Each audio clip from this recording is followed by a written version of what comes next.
Welcome, Professor Joshua Castellino to Sterling University. It's a pleasure to have you here for our conference on minority and indigenous rights as the keynote speaker. And we're hoping to have a little time with you to unpack a bit about your keynote. But before we get into that, how have you found Sterling for the time that you've been here? I think wow is probably my overwhelming feeling. I mean, the campus is incredible. You know, not many campuses in anywhere in any of these, Britain or Ireland for that matter, have their own golf course and their own swimming pool and their own loch. So, but beyond that, I guess, first impression of the physical premises, my engagement with the department and people beyond the two of you as well it's really quite incredible. I think your students are incredibly lucky. You have scholars who have worldwide repute, and you clearly have their interests at heart. So I'm envious of your students. It's been an amazing couple of days to get an insight into this, and I guess particularly to highlight the incredible diversity. And maybe this is my ignorance. My favorite statement is that we are all ignorant. We're just ignorant about different things. I had assumed that law departments in Scotland would be less diverse, mainly because of Scots law, not because of any other reason. But then you seem to combine all of that with amazing scholarship. So I think captures it. Well, it's our pleasure to really have you here. And as an eminent scholar and practitioner in the area of minority and indigenous rights, I think your voice is indeed a unique one for us to be welcoming to Sterling and to this conference. And just moving to the theme of the conference and some of the discussions that you had in your keynote, and I can think of you framing things around systems and looking at the system perpetuating some of the violations against minority rights, minority and indigenous groups that we have today, but also the system and the challenges around using that system to resolve some of the issues. I wonder whether you could say a bit more about some of the key factors impacting on that system, and perhaps if you could just in a quick word identify what are the major human rights issues affecting minority groups today? Yeah, it's a loaded question, and there's many aspects to it. I mean, the shortest answer I can give you is that the system is based on greed when the system needs to be based on empathy. And then there's a lot of clamor around to talk about system change, and nobody's really defining what that means or what the system is. So one of the things I tried to do in my keynote address was to define some elements of what I call the system, which is essentially an anthropocentric, paternalistic, hegemonic mechanism which is based on mass consumption, mass extraction from nature, this idea that we will have growth and also that growth will come through unlimited quest for profit, but less emphasis on the idea that the profit or the wealth needs to be distributed across society. So I think that was the kind of emphasis. And then to highlight a little bit what challenges have been won. I think we are in an era of doom and gloom where it's like, oh my God, that's terrible. And wait till you hear what I tell you. That's even more terrible. So I think partly it was to highlight the victories that have been won, but then to highlight also the journey that's still to be traveled. And that's what I tried to do in it. The situations facing minorities, I think globally is one that's facing all communities globally. And that's the concentration of wealth in the hands of the few. The use of an ideology, democracy, which was meant to be a game of values, for it to become a game of numbers. The extent to which the narrative is controlled by the powerful. And people who probably most need the rights are actually actively contributing to their own downfall. That's worldwide. That applies as much to communities that are further from sites of power as it does to ethnic, linguistic, religious, racialized minorities or indigenous peoples, women from those communities in particular, or even women as a general category. So I think that's pretty common across the board. Well, thank you so much for that. I think those challenges are serious, and the violations themselves, it's sometimes hard to see some of these violations. And we can begin to think about what solutions might be. And I think Dr. Frenio has a question around that. Yes, we had such a wonderful, vibrant discussion already yesterday in a conference around seeking solutions beyond the existing mechanisms, often state-centric mechanisms and mechanisms of litigation. But one of the things you mentioned is there has to be a fundamental change, shifting from a Western-centric sort of victim perspective related to minority and indigenous rights to a beneficiary perspective, sort of following the money, seeing who profits from these systems and mechanisms of exploitation, extraction, and subjugation. If you could say something more about that shift, what does that mean? How might that work? What might be some examples of successful reparation efforts of sort of going after the beneficiaries of this broken system as opposed to fixating on victimhood so much? Yeah, I think that's a great question. I mean, in a sense, I tried to set that one up and set that discussion up by emphasizing the fact that this idea that if you have a wrong, it can be righted, starts from the perspective of what the wrong was. So this is the classic tort law approach, right? You have a harm, I have hurt you in some way, so you show her what the harm is, you kind of cost it, and then you come to me and say, pay for my harm. But, and that's fine. And that discussion today, in today's terminology, is the loss and damages discussion that's taking place in the climate change facilities, COP and all these other mechanisms. But actually, we're not focusing on who benefited from it. So if I committed a harm to you, you're worried about the fact that, let's say it's your knee is damaged. But what if I actually, by hurting you, I have now created wealth, and I have gone and constructed wealth, and I have drained not just you and your knee, but I have drained the system around you of all the wealth, and that wealth is now sitting in my hands. Actually, it's not sitting in my hands. It's sitting in offshore accounts where it's well protected. Why are we not going after that, right? So the idea is that for human rights practice throughout, and I think this is also the Western-centric origins of the human rights and even the Western-centric origin of law, and the law as we practice it, which we call international, but really is very Western-centric. And that's a fact. I'm not necessarily attributing a negative impact to it, but it's a fact when you look at how that developed. This idea has always existed that I will show you a legal wrong, and I will hold you morally accountable. And that was assumed on the basis that people around would think, oh my God, you did it wrong. We need to correct it.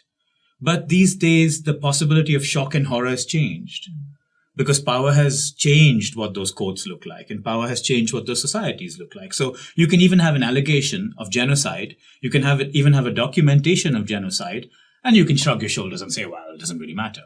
So how do we activate these kinds of values in those times? And I think the central feature for me is that we need to stop worrying about the moral victories, and we need to start worrying about the financial victories. And I don't mean the financial victories to benefit necessarily even the person who was hurt. I mean the financial victories to benefit the systems that can be created around the hurt. So I'm not so much interested in whether Pinochet was guilty of the crimes. I mean, I'm very interested in Pinochet's crimes. I'm not so much interested in finding him guilty of those crimes, or Saddam Hussein of the crimes, or Bashar al-Assad right now of the crimes. I'm interested in the money that was taken out, how we can get that money back and feed that money into health and education and roads and general distribution of wealth. So to go back to my original concept of describing the system, that system, the key element there is there are no fetters, there are no restrictions whatsoever on unlimited wealth acquisition. So, and this is, in fact, we celebrate it in these cultures as entrepreneurship. Now, we need entrepreneurship, we need innovation. But at what level is that innovation justifiable when it's actively taking bread out of the hands of the poor? At what level is that justifiable? This is a question that intellectual scholars, communities, movements have worried about throughout history. And there have been various different ways in which we do it. The epoch that I think we are emerging from, I think there's an epoch change going on. The epoch that we are emerging from is the epoch where we believed that you could take fact and reason to power, and that power would somehow be convinced to change its behavior. And that's got us quite far. It's ended slavery, with question marks. It's created a norm on genocide. It's challenged the patriarchy in some form, though not smashed it. It's made some incremental changes, at least in the legal systems, not perhaps in reality. We have to now try to achieve this in a scenario where power doesn't want to listen to reason. And that has happened through in the past. And it's manifest in revolutions. I really believe violence cannot be the answer, because violence ultimately means that a new kind of thuggery will emerge to replace the old kind of thuggery. So we need to think through more creatively in knitting together bits and pieces of society that are in various other ways disenfranchised against the 1%. And actually, when you look at it, all of history is on our side.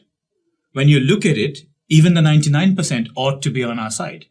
But we haven't convinced the 50% who are putting these people into power that actually we are on the same side. They think they're on the side of the other. The reason they do that is because they have been actively convinced that there is a scapegoat that they can hate instead. So I think that's one of the keys in terms of the kind of beneficiary approach rather than the victim approach. Yeah. Thank you. Well, that's a really good insight into this issue and how we kind of develop a new framework, a new way of actually approaching and advocating for these issues. You have had extensive experience leading an NGO as director of Minority Rights Group International. And I wonder what advice you have for NGOs working on minority and indigenous rights issues to make a difference, to make a headway, considering all the factors and the pressures that they do face now, not only financially, and we can talk about USAID and the cuts there to their work, but also technologically. We also have AI that's impacting on rights in our times. Yeah, I mean, I don't want to be critical of NGOs per se, because I think NGOs, including like mine, created in the 60s as an international governmental organization, have played an important role in trying to hold power to account. And that should continue, and that has to continue. But in an era when NGOs' primary work was critical and the rest of society was not critical, NGOs were asking the questions others were not asking. But criticism as a tool has become overused. Criticism also applies in the context of vaccine reluctance. So critique and just critiquing for the sake of critiquing has become so common that why should you listen to my critique compared to his critique or her critique or anybody else's critique? So we have to rethink the tools at our behest. And just going out and just making the critical argument is one thing. It'll have limitations. So I would say, I often think about this in a colonial frame, right? And in a sense, the colonial frame, we talk about the 3 C's, and the 3 C's were Christianity, commerce, and civilization. I think in a sense, we've got to think about new C's. Critique has to be one of them. But collaboration, perhaps even collusion, perhaps even construction. We have to construct a vision. If we're all out there saying, this is rubbish, this is rubbish, this is rubbish, people are going to get disenfranchised, and they're going to think, oh, what's the point? It's disempowering. So we need to construct a vision that's meaningful, that people will go out there to believe in. And we failed in that collectively as NGOs because we have been overwhelmingly focused on pointing the faults in society. And look, that's part of our role. Holding power to account as civil society organizations is in our mandate. Almost all the statutes of all of the organizations you can think of in some shape or form reflect this idea that you have to hold power to account. But what about the idea of civil society combining with scholars like the two of you and others to construct a vision? So that's fine. We know you don't believe in X, but what do you believe in? What will that look like? And we need that, the famous statement, you can't build it if you can't imagine it. We have to imagine that world. We all talk about the fact that we believe in the inherent dignity and worth of individuals. Fine. What does that mean in practice? We all talk about climate justice. Fine. What does that mean in practice?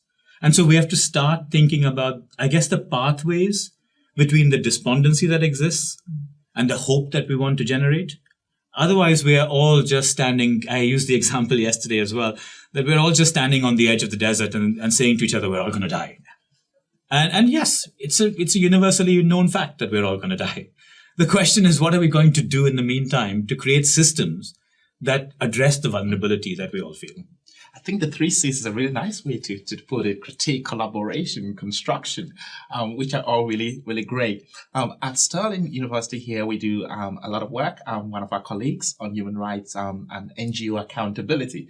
And I wonder, in this sector of minority and indigenous rights, what your view would be on NGO accountability across a range of areas. I know there has been a lot of work that has been done around the Oxfam scandal, around a whole lot of other rights violations that NGOs themselves are involved in. I wonder how you can contextualize that in the area of minority and indigenous rights NGOs. Yeah, I mean, I can do this from a very specific example to my own organization. So in the aftermath of the brutal killing of George Floyd, questions were asked about our own role.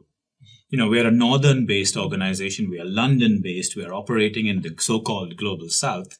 We are deriving money from governments, even though we're non-governmental.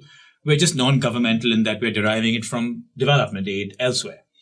So, so questions were asked, and they were legitimate questions, and we had a very open conversation about it. So, for instance, the typical thing in our practice was that we found that we portrayed minorities, indigenous peoples as victims, because that's how you did it. You said, oh, look at this situation. You tried to gain empathy, but by gaining empathy, you portrayed minorities in a particular way that actually assisted in the stereotyping. So we had to look at that and look at the language we've used in the past. We have 400 reports from the 1960s, 1970s, 1980s, lots of problematic language. So I think we have to address our own practice. And that was George Floyd unfortunately wasn't the first black man killed brutally by the police, and hasn't been the last black man killed by the police, or woman for that matter. So in a sense, it was just a wake-up call. And I think we have to address our practice, and we have to be as brutally honest with our own practice as we are willing to be with states and their abuse of power. International non-governmental organizations are incredibly powerful beasts in a very specific element. What role are they playing in assisting other civil society organizations in other places? Are they sharing the wealth that they can? And this is not really wealth. I mean, all of these civil society organizations are mostly on a shoestring. Yes, there are a few among us who are elite, who are very, very well paid. Mine is not one of them. But essentially, but there's a massive gap. And we need to address that, because ultimately, if we want the kind of vision of a just world that we all subscribe to, we need to be able to do it by ensuring that local actors with local expertise, with what we call skin in the game, can actually fight that particular fight. And I'm very conscious that 99% of the people in this struggle, and it's a struggle, 99% of the people in the struggle are unpaid. I am among the 1%. Who are privileged enough to be paid by the struggle and to live a good life. So what are my responsibilities vis-a-vis the 99%? And how is it? So we are part of that 1% in the civil society world that I critiqued about society's 1%. So we have to each ask those questions. And this is why a simple blame game, this good, that bad, doesn't really work. Because in a sense, we all in our practice have this thing. And I go back to my statement. We're all ignorant. We're just ignorant about different things. The moment we begin to realize the extent to which we are ignorant, that's the moment at which we might start collaborating, because we realize we don't have answers. And we have to collaborate with others who have better answers. And we have to somehow muddle our way, struggle our way, strive our way to something better that's bigger than the whole. So. Thanks for that. That's a really good insight. I know Dr. Frenia has a question in relation to advice for students. I don't know if you want to come in with that question. Right. So on that note of how well paid the profession is and all of exactly. that. But truly, we're really looking to advise and inspire in this age of doom and gloom and anxiety our students from undergraduate to master's levels from various disciplines who are thinking about a career, or maybe not even yet contemplating a career in human rights, are just interested but don't necessarily see themselves in that role yet. If you were to give any advice to our students who are emerging advocates potentially in the field of minority or indigenous rights, or more broadly in human rights advocacy, what might that advice look like for them? Empathy. Learn empathy. It can be learned. I've heard wonderful things about your MA in Human Rights and Diplomacy. I love the context of it. I love the flavor of it. I've heard about the UNITAR connection. That's all great. And that's providing students with real world experience that will go along with the clear quality that you will provide them in a classroom. So they are well informed and they are skilled. The next question is, how committed are they? Now, we need people to get this kind of change that we need. We don't only need people working in minority and indigenous people's rights. We need people who will work on gender. We need people who will work on statelessness. We need people who will work on disability, on LGBTQI, on citizenship issues, on immigration issues. It goes wider and wider and wider. Concentric circles to the vast urban poor that exist in many places who are from the majority community. So all of those, but we also need them outside the human rights space, in public sector organizations, in journalism. We also need them in governments. We even need them in companies. So we need this idea. It's really interesting that when you look at many of the powerful who have come to power through scapegoating and populism, they have one thing in common. They have a critique of human rights. Why? Why would they bother with that? Why is human rights something that really irritates them? The fact is because there are tools here that can hold power to account. Do they do it well? No. Mostly they get it right. Sometimes they get it wrong. Sometimes they get it dramatically wrong and are part of the problem. Right? But it's interesting, right, that the one thing they have in common is let's silence critique. and let's silence human rights. There's something in that. That's a little scab we need to pick a little bit more. That's a little tear in the fabric that we need to start pulling apart a bit. Instead of what is happening, which is, oh, well, human rights base is closed, what do we do? So I would say that the rekindling of the spirit of human rights, not as a panacea, not as an answer to all ills, okay, forget about that. Some people, too many people have attributed too many things to human rights, and then they're saying, oh, it didn't work, right? I mean, if you created a football, it's for a football game. It might fly, but it's not a plane, right? So we need to figure out what that can do. And we need to understand how that particular ball, to stay with the analogy, is passed from person to person. And actually, the people who are passing it are contributing it towards building something, towards a goal. So I think that in a sense, I would say to your students, and I think your students will be lucky because you will already sensitize them towards the need for this particular struggle. And I would want them to go and be corporate lawyers, but I would want them to be the kind of corporate lawyers who understand empathy, who understand that unfettered growth cannot be something that they do, that the unblemished attempt to acquire wealth in the context of the climate crisis we face is already a massive wrong. It was probably always wrong, but it's a particularly massive wrong right now. That this idea that the planet was made just for us and everything in the way just doesn't matter is fundamentally wrong. So I think that there is an awareness that your students will build in conjunction with the skill sets that they gain and the experience that they gain from your placement programs that will make them important tools and important actors in the world that we want to construct. That's a really good perspective, and I think students will greatly benefit from that advice. That's a wonderful one. It's been great speaking with you and sharing our connections as Chevening scholars. I think that's been a great reflection for us to have. And just thinking for yourself in the future, I know you are stepping down in your role as director of Minority Rights Group. What's next for you? Yeah, so I've done this particular. I joke about the fact that I've been now in working on these issues for about 30 years. You know, you can tell me how young I look, of course, but I've been working on these issues for 30 years. But I've been called different things. So I started off as a journalist in India. I didn't go to university. I did my university degree through what was called then correspondence, which meant buying a bunch of books before the exams and rote learning them and making sure you answered the right question.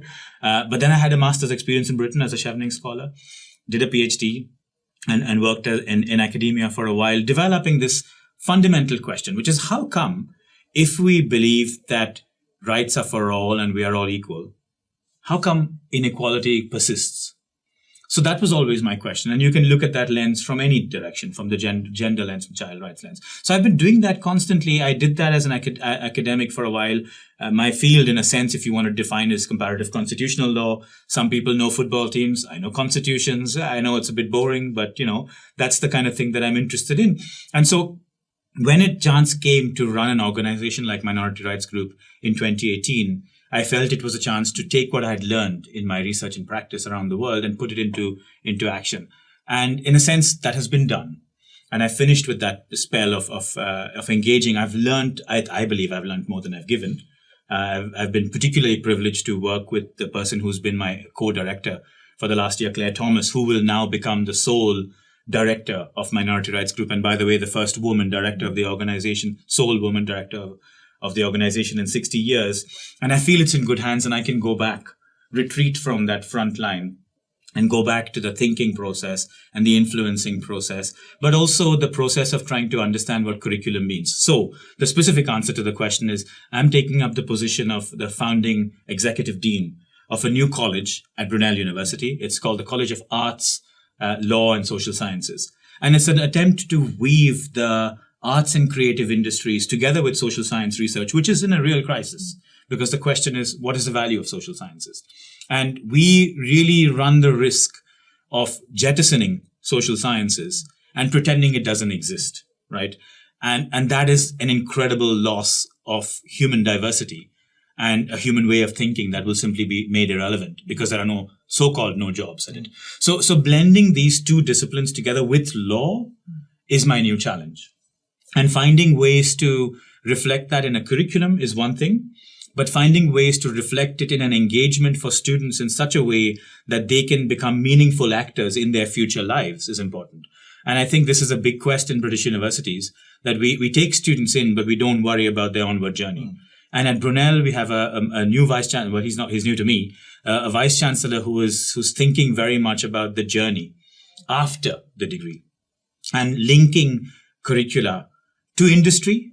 So I know that we think about education as the joy of academic learning, and in some places it's a privilege that many can afford. Not many students that come from socioeconomic backgrounds in Britain beyond the elite can really afford that luxury. And certainly, unlike in Scotland, that comes with a price tag, the fees.